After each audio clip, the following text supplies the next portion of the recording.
अस्सलामुअलैकुम। उम्मीद है कि आप सब ठीक होंगे और बिल्कुल खैरियत से होंगे। आज हमने चैप्टर नंबर 6 का लेक्चर नंबर 2 स्टार्ट करना है, जहाँ पर हम लोग डेफिनेशन 6.2 देखेंगे। सबसे पहले यहाँ पर डिफ़ाइन है कि इनफाइनाइट सेट कौन सा होता है।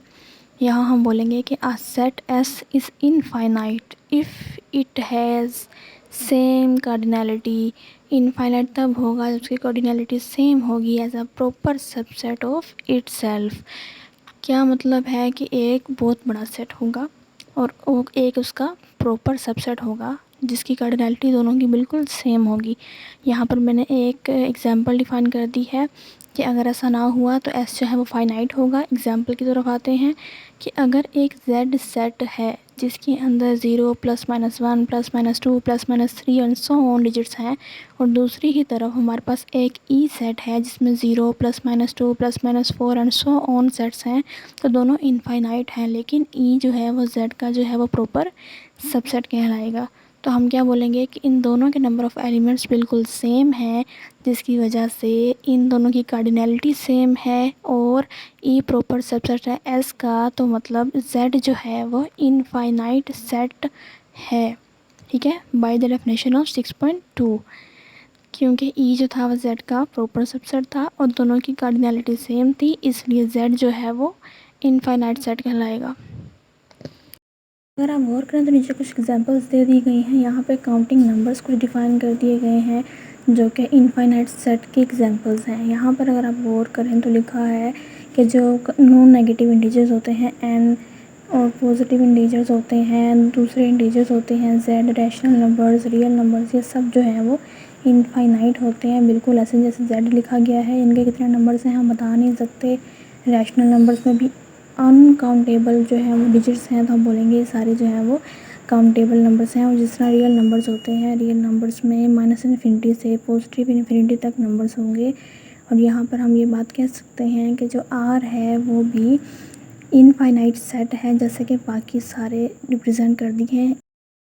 तो यहाँ पर जितनी भी एग्जांपल्स दे दी गई हैं वो सारी जो हैं वो इनफाइनाइट सेट को डिफ़ाइन कर रही हैं। अब हम आ जाते हैं एग्जांपल 6.2 की तरफ। यहाँ पर वो कह रहे हैं कि अगर हम दो सेट्स लें ए और बी, और कोई ए डैश और बी डैश को कुछ इस तरह डिफ़ाइन कर दें जाए, तो हमने ये प्रूफ करना है कि क्या ए जो है वो इक्विपोटेंट है ए डैश के, और जो बी है क्या वो इक्विपोटेंट है बी डैश के।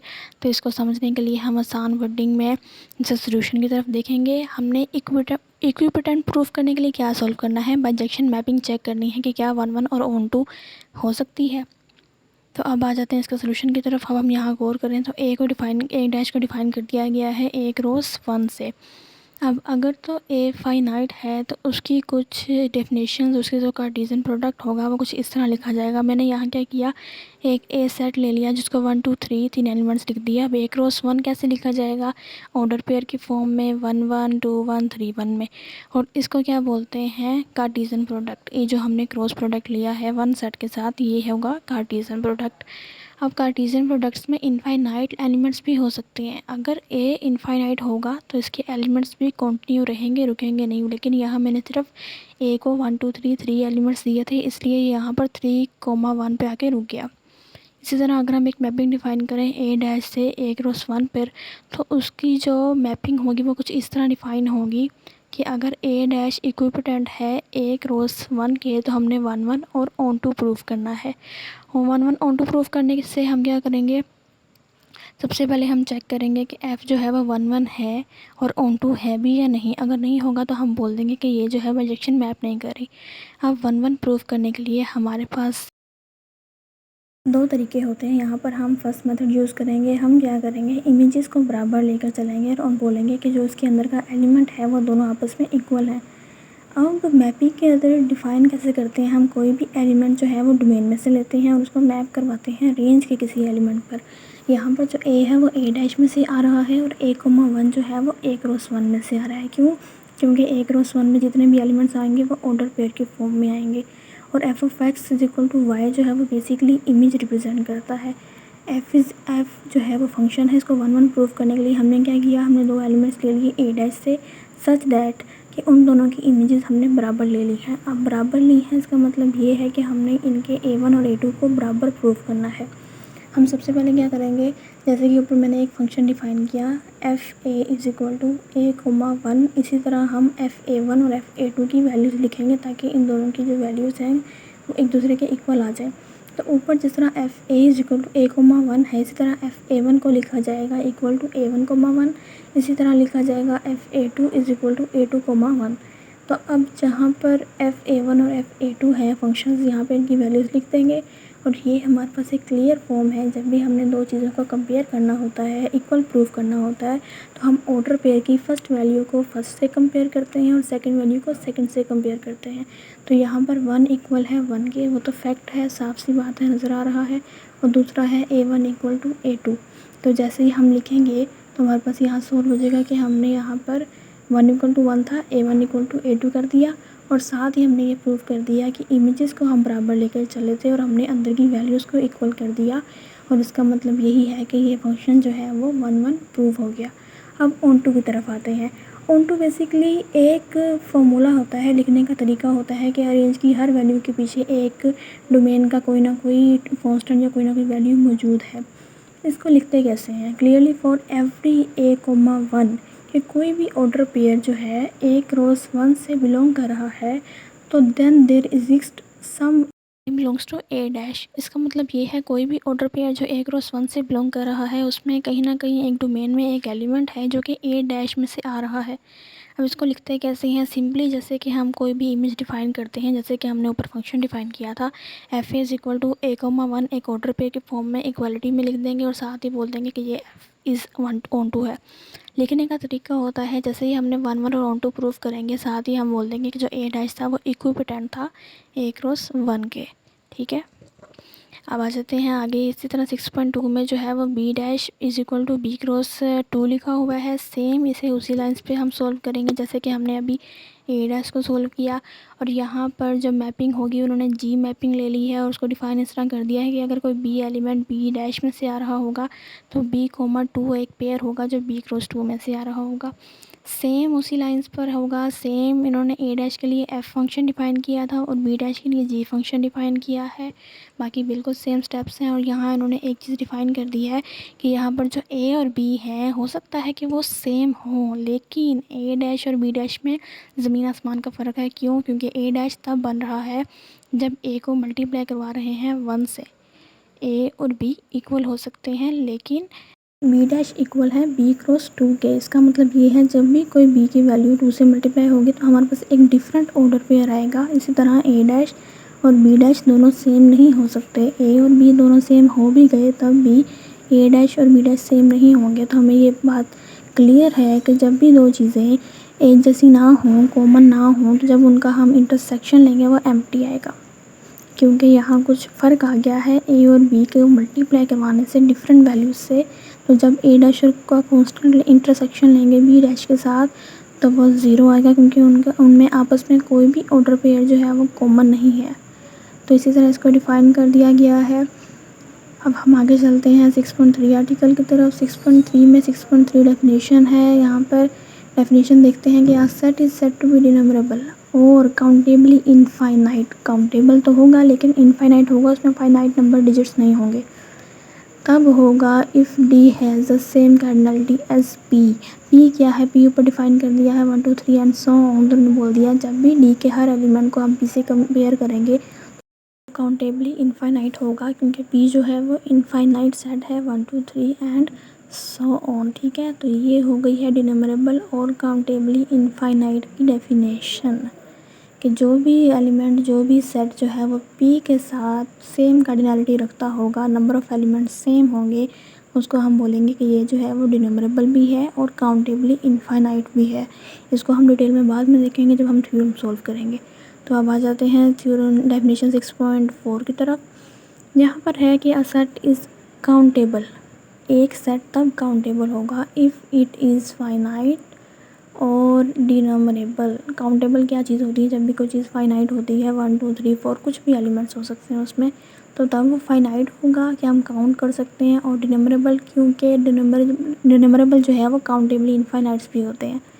तो हमने दूसरी तरफ बोल दिया set is non denumerable if it is not countable. तो ये बेसिकली कुछ डेफिनेशंस हैं जो आपको इस तरह याद करनी है कि आपको थ्योरम्स में यूज़फुल हों। जब हम थ्योरम्स करेंगे डिटेल्स में तो आपको ये सारे पॉइंट्स क्लियर हो जाएंगे कि काउंटेबल सेट कैसे डिनोमरेबल होगा और डिनोमरेबल कैसे काउंटेबली इनफाइनाइट है और नॉन डिनोमरेबल कैसे जो है वो is not a countable set. आते हैं एग्जाम्पल 6.3 की तरफ। एग्जाम्पल 6.3 में एक सीक्वेंस डिफाइन कर दिया है A1 A2 A3 and so on, और बोल दिया है कि इसमें जितने भी एलिमेंट्स हैं वो आपस में डिस्टिंक्ट हैं, इस काउंटेबली इनफाइनाइट, कि वो हम काउंट तो कर सकते हैं, पी सेट से हम कंपेयर तो कर सकते हैं, जैसे कि यहाँ 1 है, यहाँ पर A1 है, यहाँ पे 2 है, यहाँ पे A2 है, लेकिन ये काउंटेबली इनफाइनाइट हैं क्योंकि अभी हमने पढ़ा कि कोई भी सेट जो सेम कार्डिनलिटी रखता हुआ है एस पी, तो वो जो है वो काउंटेबली इनफाइनाइट हो जाता है। अब आगे उन्होंने एक सीक्वेंस डिफाइन कर दिया है Fn is equal to A N, और बोल दिया कि हुज डोमेन इज़ पी। जैसे जैसे पी डोमेन मतलब यहाँ पे जो एन है वो पी में से आ रहा है, जैसे जैसे एन की वैल्यू चेंज करते जाएंगे हमारे पास ए एन की वैल्यू चेंज होती जाएगी। F1 करेंगे तो A1 आएगा, F2 करेंगे तो A2 आएगा, F3 करेंगे तो A3 आएगा, एंड सो ऑन। हमारे पास एक जो है वो सीक्वेंस जनरेट हो जाएगा जैसे कि ऊपर डिफाइन कर दिया। अब उन्होंने बोला है कि अगर सारे ए एन जो हैं आपस में डिस्टिंक्ट हों, अलग हों सबसे, then the function is 1 to 1 and onto. हम कोई भी बाइजेक्शन प्रूव करने के लिए, अब हमने यहाँ पे एक सीरीज़ ले ली जिसको हमने ए एन बोला और दूसरी तरफ हमने एन ले लिया पी में से, तो हमने ऊपर जिस तरह बाइजेक्शन प्रूव की थी इसी तरह हम यहाँ बाइजेक्शन प्रूव कर सकते हैं। F N is equal to A N लेकर हम यहाँ पे भी एक बाइजेक्शन आराम से प्रूव कर सकते हैं। यहाँ पर लिख दिया the function is 1 to 1 and onto, उन्होंने डायरेक्ट लिख दिया, आप सॉल्व भी कर सकते हैं। Thus each of the following set is countably infinite, और हम लोग को पता है जो भी चीज़ काउंटेबली इनफाइनाइट होती है बाय एग्जांपल 6.2, तो ये डिनोमरेबल भी होगा।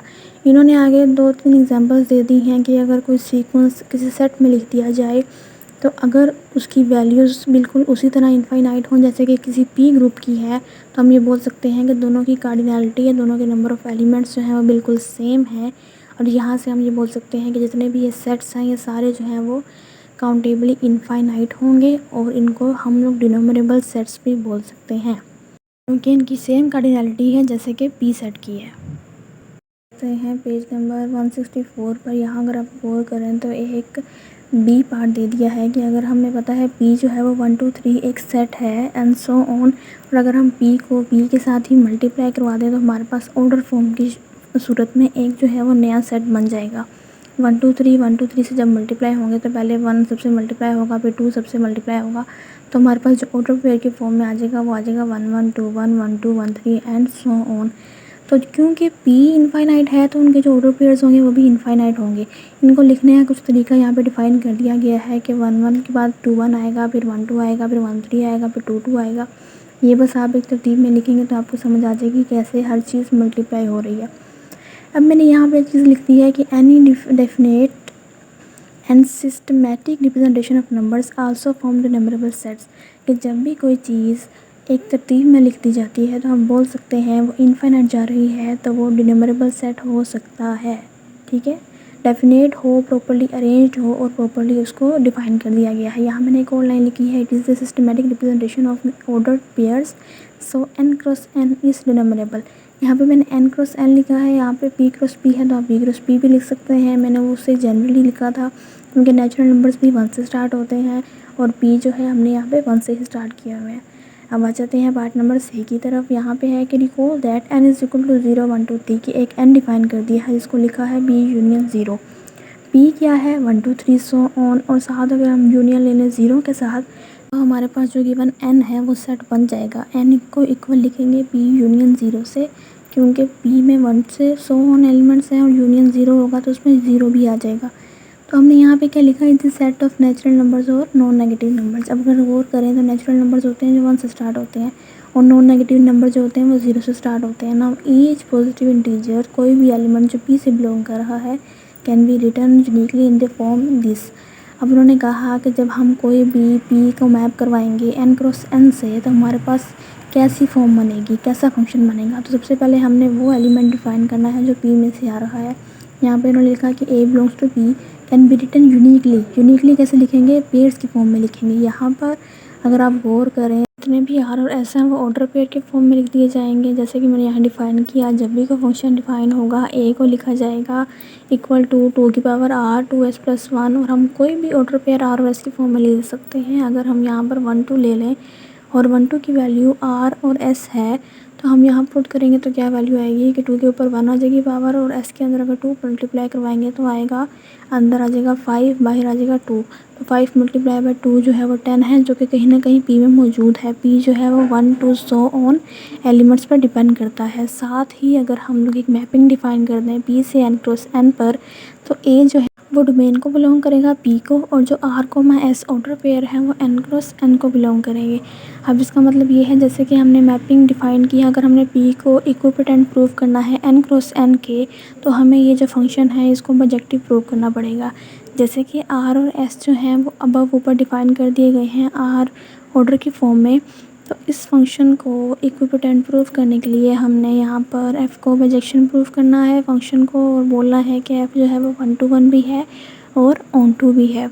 इसको बिल्कुल वैसे ही स्टेप्स फॉलो कर सकते हैं आप A1 A2 दो एलिमेंट्स ले लें पी में से, और इसी तरह आप एन क्रॉस एन में उसकी इमेज बनाकर उसको चेंजिंग ला सकते हैं। R1 S1 R2 S2 ले सकते हैं। ऑन टू के लिए आप बता सकते हैं कि आर एस ऑर्डर पेयर के लिए कोई ना कोई ए एलिमेंट जो है वो उसकी डोमेन में मौजूद है। एन क्रॉस एन डिनोमिनेबल है, क्योंकि जब हम एन को एन से ही मल्टीप्लाई कराएंगे तो हमारे पास एक इनफाइनाइट सीक्वेंस क्रिएट हो जाएगा, एक सेट क्रिएट हो जाएगा जिसमें सारे एलिमेंट्स ऑर्डर पेयर की फॉर्म में होंगे आर को मैं एस, जहाँ पे आर और एस की वैल्यूज चेंज होती जाएंगी।